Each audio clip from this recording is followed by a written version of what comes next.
சர்வதேச மனித உரிமைகள் உலகளாவிய பணி ஏற்பாடு செய்திருந்த மாகாண ரீதியான சமாதான செயலமர்வு இம்முறை யாழ்ப்பாணத்தில் இடம்பெற்றது. வடமாகாண யாழ் மாவட்டத்தில் மாகாண ரீதியாக இடம்பெற்ற சமாதான செயலமர்வு கடந்த 2025 ஆண்டு பிப்ரவரி மாதம் 15ஆம் தேதி சனிக்கிழமை காலை 3:30 மணி அளவில் யாழ் பல்கலைக்கழக கைலாசபதி கலையரங்கில் ஏற்பாடு செய்யப்பட்டிருந்தது. சர்வதேச மனித உரிமைகள் உலகளாவிய பணியின் தலைவர் திரு AR அமீர்கான் தலைமையில் இடம்பெற்ற இந்நிகழ்வை யாழ் முஸ்லிம் ஒன்றிய தலைவரும் சர்வதேச மனித உரிமைகள் உலகளாவிய பணியின் யாழ் மாவட்ட பணிப்பாளரான அப்துல் ஃபரீத் ஆரிஃப், சர்வதேச மனித உரிமைகள் உலகளாவிய பணியின் ஊடக பிரதி பணிப்பாளர் கந்தசுவாமி கருணாகரன், கட்டிட பொருளியலாளர் மற்றும் சர்வதேச மனித உரிமைகள் உலகளாவிய பணியின் பணிப்பாளர் அபுல் ஹசன் அர்ஷாத் உள்ளிட்டோர் ஏற்பாடு செய்திருந்தனர்.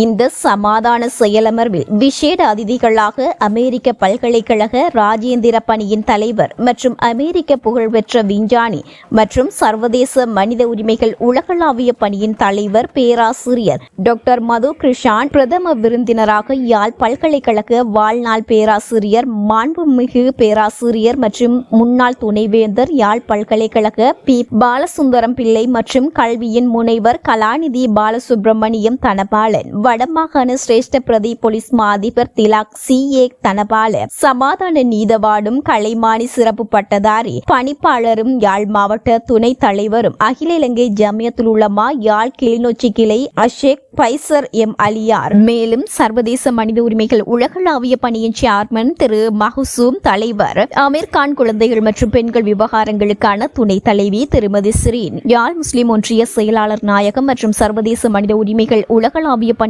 பணிப்பாளர் அப்துல் ஃபரீத் ஆரிஃப், சர்வதேச மனித உரிமைகள் உலகளாவிய பணியின் ஊடக பிரதி பணிப்பாளர் கந்தசுவாமி கருணாகரன், கட்டிட பொறியியலாளர் மற்றும் சர்வதேச மனித உரிமைகள் உலகளாவிய பணியின் பணிப்பாளர் அபுல் ஹசன் அர்ஷாத், சர்வதேச மனித உரிமைகள் உலகளாவிய பணியின் பணிப்பாளரும் யாழ் முஸ்லிம் சிவில் சமூக செயலாளர் நாயகமும் பொறியியல் ஆளருமான தாகா இன்ஸ்டீன், சர்வதேச மனித உரிமைகள் உலகளாவிய பணியின் குழும்ப பணிப்பாளர் மற்றும் ஊடக பணிப்பாளர் ஊடகவியலாளர் திரு பஸ்லான் உட்பட குழும்ப பணிப்பாளர்கள், பணிப்பாளர் சபை உறுப்பினர்கள், பிரதி பணிப்பாளர்கள், ஒருங்கிணைப்பாளர்கள், உறுப்பினர்கள் உள்ளிட்ட பலரும் இந்நிகழ்வில் கலந்து கொண்டனர். மேலும் வாழும்போதை வாழ்த்துவோம், பசுமையை நேசிப்போம் என்ற தொனிப்பொருளுக்கு அமைய 2024ஆம் ஆண்டுக்கான தேசத்தின் நாயகன் மற்றும் தேசத்தின் பெண்கள் விருது சமூக சேவையாளர்களை கௌரவிப்பதற்கும் மதிப்பீடு செய்வதற்கும் வழங்கப்பட்டது. மக்களின் எழுச்சிக்காக சமூக மட்டத்தில் சேவையாற்றும் மனிதநேய செயற்பாட்டாளர்களை வாழும்போதை வாழ்த்துவோம், பசுமையை நேசிப்போம் எனும் தொனிப்பொருளில் கௌரவிப்பு நிகழ்வு இடம்பெற்றது. குளோபல் ஏசியன் அச்சீவர் கவுன்சில் மூலமாக அங்கீகாரம் பெற்ற சான்றிதழ்கள் இதன்போது வழங்கி வைக்கப்பட்டன. வாழும்போதை வாழ்த்துவோம், பசுமையை நேசிப்போம் எனும் கௌரவிப்பு நிகழ்வு ஊடகவியலாளர்கள், கல்வியாளர்கள், இளம் சமூக செயற்பாட்டாளர்கள், மூத்த சமூக செயற்பாட்டாளர்கள் என வகைப்படுத்தப்பட்டு குறித்த கௌரவிப்பு இடம்பெற்றது.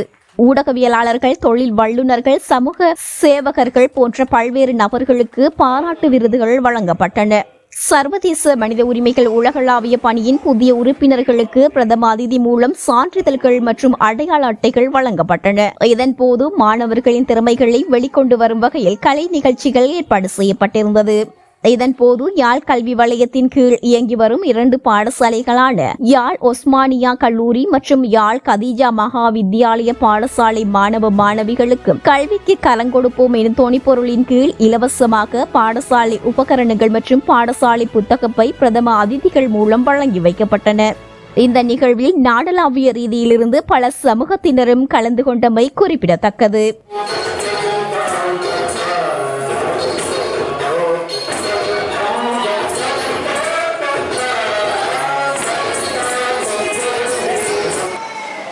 International Global Human Rights Mission. இன்றைய தினம் உலகளாவிய ரீதியில் மனித உரிமைகளுக்காக அயராது பாடுபட்டுக் கொண்டிருக்கின்ற இந்த IHR ஏற்பாட்டிலே யாழ் பல்கலைக்கழகம் கைலாசபதி மண்டபத்திலே இந்த கௌரவிப்பு விழா இன்றைய தினம் மிகச் சிறப்பாக நடைபெற்றுக் கொண்டிருக்கிறது. ஹியூமன் ரைட்ஸ் குளோபல் மிஷன் நிறுவனத்தினை சுமைதாங்கி இலங்கை மண்ணிலே நடாத்தி இலங்கை வாழ் சமூக மட்ட மனிதர்களுக்கு மக்களுக்கு தேவையான அத்தனை உதவி திட்டங்களையும் சமநிலை செய்யக்கூடிய வகையிலான தொண்டர் படையணியினை நிறையாகை செய்து ஒரு நல்ல பாதையினை முன்னேற்றமாக வழிநடத்தி செல்லக்கூடிய இந்த நிறுவனத்தை தலைமையாகி நடத்தி கொண்டிருக்கக்கூடிய தலைவர் AR அமீர் கான் அவர்கள் வழங்குகிற தலைமை உரை இடம்பெற இருக்கிறது. அவரை அன்போடு அந்த உரையினை வழங்குவதற்காக இந்த இடத்துக்கு அழைக்கின்றேன். யாழ் பல்கலைக்கழகத்தின் மண்டபம் மிக அழகாக காட்சி அளிக்கிறது. இன்று நாங்கள் அனைவரும் கூடியிருக்கிறோம். இங்கே வருகை தந்திருக்கும் எங்கள் மூத்த பேராசிரியர்கள், DIG மற்றும் எங்கள் அனைத்து சிறப்பு மதகுருமார்கள். எங்களுக்கு எந்த இனப்பிரச்சனையும் இல்லை. தமிழர்கள், முஸ்லிம்கள், சிங்களவர்கள், கிறிஸ்தவர்கள் என அனைவரும் ஒரே மாதிரியானவர்கள். நாங்கள் அனைவரும் மனித குலம். நான் சொல்வது சரிதானே? எங்களுக்கு எந்த இனப்பிரச்சனையும் இல்லை. எங்களுக்கு எந்த கட்சி பிரச்சனையும் இல்லை. எங்களுக்கு வேறு எந்த பிரச்சனையும் இல்லை. எனவே தாய் நாட்டுக்கான சேவைகளை நாம் ஒன்றாக செய்ய வேண்டும். நமது நாட்டின் நிலையான வளர்ச்சிக்காக கடந்த 35 ஆண்டுகளாக அனுபவம் உள்ளது. எனவே எங்கள் சேவைகளை காப்பாற்ற வேண்டும். சமூக மேம்பாடு, அமைதி மற்றும் நல்லிணக்கம், இன மேம்பாடு, அமைதிக்காக நாங்கள் உழைக்கிறோம். எங்கள் நாட்டின் எதிர்கால சந்ததிகளை வளர்க்க வேண்டும்.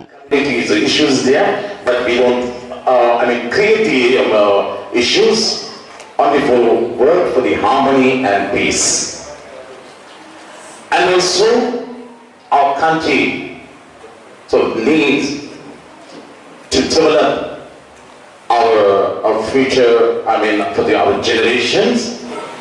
இன்றைக்கு சர்வதேச ரீதியாக மனித குலம் பல்வேறு பிரச்சனைகள், வறுமை, நோய், கல்வி அறிவின்மை, சுற்றுச்சூழல் பாதுகாப்பின்மை, யுத்தம், போட்டி, இப்படியான பல்வேறு பிரச்சனைகளால் மனித குலத்தின் பெரும் பிரிவினர் பல வகையான இடர்பாடுகளை சந்திக்க வேண்டி இருக்கிறது. இத்தகைய சூழ்நிலையில் ஒவ்வொருவரும் தங்களால் ஆன உதவிகளை பிறருடைய நல்வாழ்வுக்கு செய்வார்களாக இருந்தால் அது மிகவும் பேர் உதவியாக அமையும். பல்வேறு நாடுகளில் பல்வேறு பிரச்சனைகள், உதாரணமாக நல்ல பாதுகாப்பான குடிநீரின்மை, பசி, வறுமை, நோய்,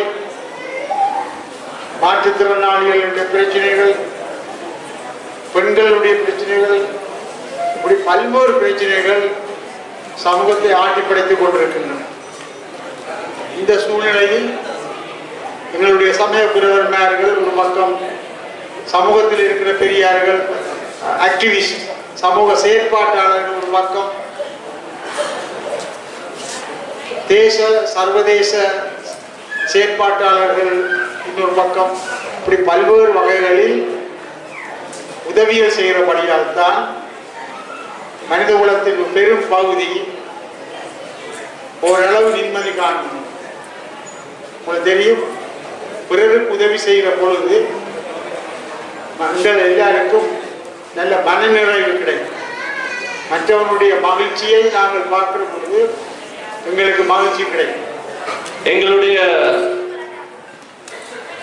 வாழ்க்கையிலே நாங்கள் பார்த்தால் சட்ட திட்டங்கள் ஏன் வருகின்றது என்று நாங்கள் சிந்தித்து பார்த்தால், ஒரு மனிதன் இன்னொரு மனிதனுக்கு பாதகமாக, ஒரு மனிதன் இன்னொரு மனிதனுக்கு கஷ்டமாக அமையும் போதுதான் சட்டங்கள் வருகின்றது. அவனுடைய உரிமைகள் பறிக்கப்படும் போது, அவனுடைய வாழ்க்கையில கஷ்டங்களை அவன் அனுபவிக்கும் போதுதான் இந்த உரிமைகள், அவன் எதிர்பார்க்கும் அவனுடைய வாழ்க்கையை பாதுகாத்துக் கொள்வதற்கான பல விடயங்கள் முன்வருகின்றது. இதில் நாங்கள் பார்த்தால் மனித உரிமைகள் என்பது நாங்கள் எங்களை பாதுகாத்துக் கொள்வதும் மற்றவர்களை பாதுகாப்பாக வைத்துக் கொள்வதும் தான் இந்த மனித உரிமைகளில் முக்கியமான பங்கு வகிக்கின்றது. அதுல நான் நினைக்கின்றேன் இந்த international human rights global mission பல வழிகளில் இதற்காக ஊந்தாக, பல வழிகளில் இதற்காக இந்த சமுதாயத்துல மேம்பட வேண்டும், சமுதாயம் ஒரு நல்ல பாதையில் போக வேண்டும். இந்த சமுதாயத்துக்குள் நடக்கும் அநீதிகள், அக்கிரமங்கள், மனிதனுக்கு எதிராக நடக்கும் பிரச்சனைகளுக்கு எதிராக ஒரு அமைப்பாக இது இருந்து செயல்படுகின்றது. அதற்காக இங்கு அங்கத்தவர்களை அவர்கள் உருவாக்குகின்றார்கள். போய் வேலை செய்யுங்க, இங்கு வரும் பிரச்சனைகளுக்கு முகம் கொடுக்கும் போது அதை நீங்கள் சரியான முறையில் பகுத்தாய்ந்து அதற்கான முறைகளை தெரிவு செய்து இதை எங்களுக்கு தெரிவியுங்கள். மற்றும் இதற்குள்ள ஒரு முக்கியமான உங்களுக்கு தரப்படும் பணியாக அமைகின்றது, நீங்கள் மற்றவர்களுக்கு பாதுகாப்பாகவும் உங்களுக்கு பாதுகாப்பாகவும் இதை அமைத்துக் கொள்கின்றீர்கள். அதான் இந்த ஹியூமன் ரைட்ஸ்.